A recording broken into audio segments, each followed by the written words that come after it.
where do you see the solar industry to start? Where do you see the solar industry in the next 10, 20 years? Well, first of all, thank you for those kind words, JC. I really appreciate it. The feeling is beyond mutual, of course, working together with you. I think we're both very fortunate to have each other in business and friendship, for sure. Yes. So the solar industry, I mean, for those of you listening out there watching, that you've seen the news recently, the federal government just increased the solar tax credit and lots of tax credits up to 30% for solar and for the next 10 years. Mm-hmm. Now, I've been watching a lot of podcasts, as I do in the gym, and trying to stay relevant. And a lot of millionaires and Mark Cuban, lots of people, they look at what the government is doing, right? Where the government is putting its money or its efforts or what they're pushing. Yep. Whether you like it or not, that could be an indicator of possibly where to go. Yes. And it's clear night and day that the administration, and for the next foreseeable 10 years, that renewable energy and solar is on the table. It's at the top. Mm-hmm. Whether you believe in climate change, whether you think it's cyclical, you know, I don't get into the politics there. I do think that some of the corals dying. I do think that some of the oceans are warming. I do think that the pollution in the air in China sucks. Mm-hmm. I do think that there are things there that are clear. And I believe that if we have an opportunity to put solar and renewable energy, to turn off coal plants, putting more carbon into the ozone or help slow any warming, like, why not? Right. What's the worst that could happen? Sure. You know, what's the worst that could happen if we don't do this? That's a good question. For your kids and their kids and future generations. So, you know, politics aside, feelings aside, that's kind of how I believe environmental energy, renewable energy should go. But for the next 10 to 20 years, you know, just to get in a little bit more, with electric vehicles being legally required in California now that we're seeing, I mean, EVs are everywhere, right? Yes. There's so many brands now coming out. Everyone's going to be charging their cars. The current grid in the country can't sustain that type of demand. Nope. It just can't. We're seeing heat pumps now go electric. We're seeing new homes being built being all electric. We're seeing natural gas go away. I mean, everything we're doing with devices, technology, cars now, everything is electric. And, you know, whether it's cyclical or not, I do think that there's warming. We just had some intense heat waves. Yes. We're seeing these archaic 100-year-old utility grids. We're seeing those lines and wires spark. Yep. We're seeing fires be caused from some of these utility grids. And I just think that people are waking up. Mm-hmm. You know, what is it? 4 to 5% of eligible homes in the country currently have solar. Right. And when you look at the 4 to 5 million homes that have solar in the country, it's a very, very small percentage, right? Yes. That 4 to 6%.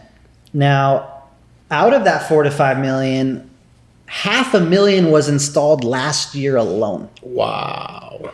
Like, let that sink in for a second. Solar's been around since the 60s, you know. My parents got it 8-9 years ago. My uncle got it 12 years ago. It's been around. But the fact that out of 4 to 5 million, 500,000 was installed last year alone, every single minute someone went solar in 2021.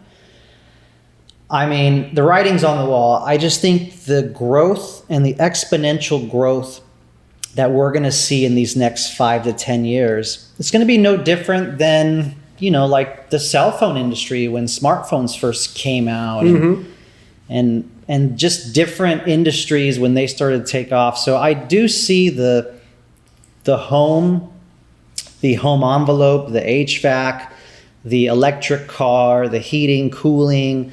I do see that as really being the forefront for renewable energy in our industry in the next 5, 10, 20 years. It's going to boom. Yes. And I think we're just getting started. You know, I learned a long time ago that major industries, kind of like we're talking about right now, go through three major stages. They go through ridicule, opposed, and then they serve as self-evident. And I think we already went through the ridicule stage. I think it still gets ridiculed a little bit, not like it used to in the past, especially probably when you got started.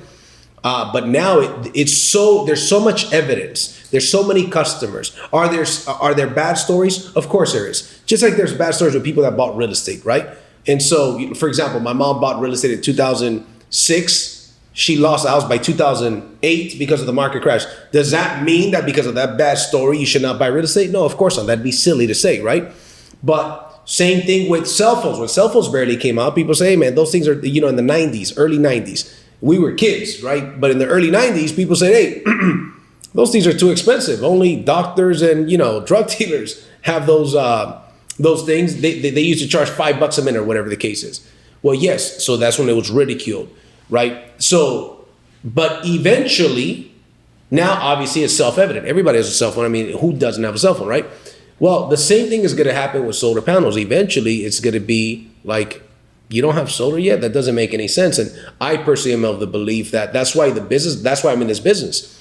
Because I'm of the belief that, listen, this is where the world is going. As far as I'm concerned, it is self-evident that this is where we are going. I think it's inevitable. And if that is where the world is going, I often mention a quote of a billionaire that says, if you want to get wealthy, identify where the masses are going and get there first, right? Well, if the masses are going renewable energy, they're going to get electric vehicles. Those electric vehicles are not going to be charged with their utility company. Most of those are going to be charged with solar panels. So I think the potential of this industry is tremendous. That's why I've been screaming it ever since I got started. I mean, I don't know if you remember, but when I got started, I did a video on Facebook. I went on Facebook Live and I said, this is what I'm doing. This is why I'm doing this. I'm going to be doing this for the next 15 to 20 years minimum, all out massive action. So I appreciate your input. What is the input from a customer point of view, right? So I would like to hear your input. I often talk about this, but I want to hear your words from a customer point of view, why solar makes sense. Well, we're lucky enough to be in California, and solar makes sense in a large majority of the country right now, but especially in certain states more than others. And there's a number of reasons why.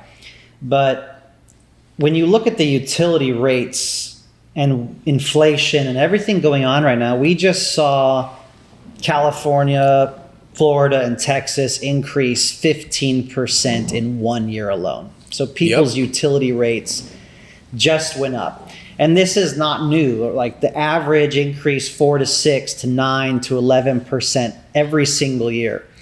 So when a homeowner's looking at their electric bill, they're looking at an electric car to possibly charge now. They're running the AC to stay cool. We're still coming out of that COVID where people are working at home more. Yes. And they're moving around more. They're not tied down to a physical location anymore. So they're home more often, which means more electricity, more heating and cooling in the house. And when they start to look at their electric utility bills, that's usually the highest bill, right? So if you're going to be in your home more than 5 years, are you really going to throw away tens of thousands of dollars to a dirty electric grid that doesn't have your back, that probably is giving you some blackouts that you didn't used to have? They're switching people to this thing called time of use. So they're actually charging you a lot more, between 4 to 8 or 5 to 9. They're not your friend. Right. They have caused fires here in California. We saw the fragility of Texas infrastructure go down, and those ice storms and all the horror stories over there. Some of the unfortunate weather events in Florida as well. Yep. So I think the narrative, like you said, the ridicule phase is pretty much gone. Yep. People aren't afraid to put solar on the front of the house anymore because half their neighbors already have it in some communities. So from a homeowner point of view, when you're looking at increasing the value of your home while decreasing your monthly expenditure, solar is one of the only investments that can literally do that. Right. Decrease your out-of-pocket expenses every month while increasing home value, locking in a price for electricity, owning your energy, getting that 30% federal tax credit while it's here that the government's pushing. You know, we might get into the net metering and the incentive from the utility. That I can't stress enough how important it is to lock that in now. And this thing will pay for itself. You know, if we're seeing this now, imagine you selling your home in 5 years with a pool or 2-story. The buyers are going to ask, what's my electric bill going to be in that house if you don't have solar? You know, that house comes with paid off solar. I should look into that one. And whatever your reason is, for most people, it's savings and monetary reasons.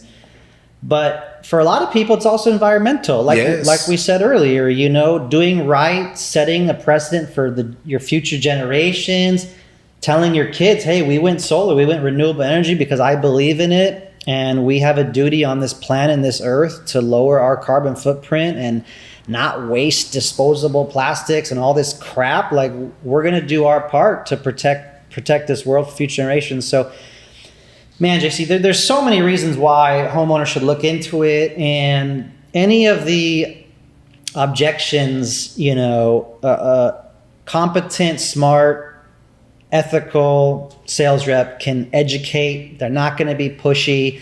They're going to show you that there are zero down options. They're going to show you there's rental, lease, PPA options. You could do different variety of loans. There's cash prices. There's some different equipment. So of course, if you're a homeowner and you're going to be in your home for 3 to 5 years or more, whether it's California or many of those states, you should absolutely look into it. And heck, start referring your friends and family and neighbors. Get that $1,000 referral because they're going solar, whether you do or not. That's right. That's right. That's what I tell people, man. Every one of my customers becomes an ambassador, right? I have one lady, as a matter of fact, Huntington Park, California. I say her story often. Southern Solar, she was a referral from a real estate agent, and she refers me 5 people after she went solar. She sees her bill go negative. She's like, oh my God. I got a bunch of credits. Edison owes me money now. Yep. I'm paying less than I used to pay before. I added, you know, value to my house. Call my sister, call my niece. 5 people went solar because of her, neighbors and family and friends. She earned $5,000. To this day, she's stoked. She's happy. I call her. She's happy. And she continuously sends me business because you hit the nail on the head. If you've got a good sales rep that is ethical, that knows what he's talking about, he'll show you the different options that are best for you. And you know, that's how it goes. Hey guys, if you like this short clip, make sure you check out another short clip right here. And if you want to catch a full episode, click on this one. And I'll see you guys at the top or from the top.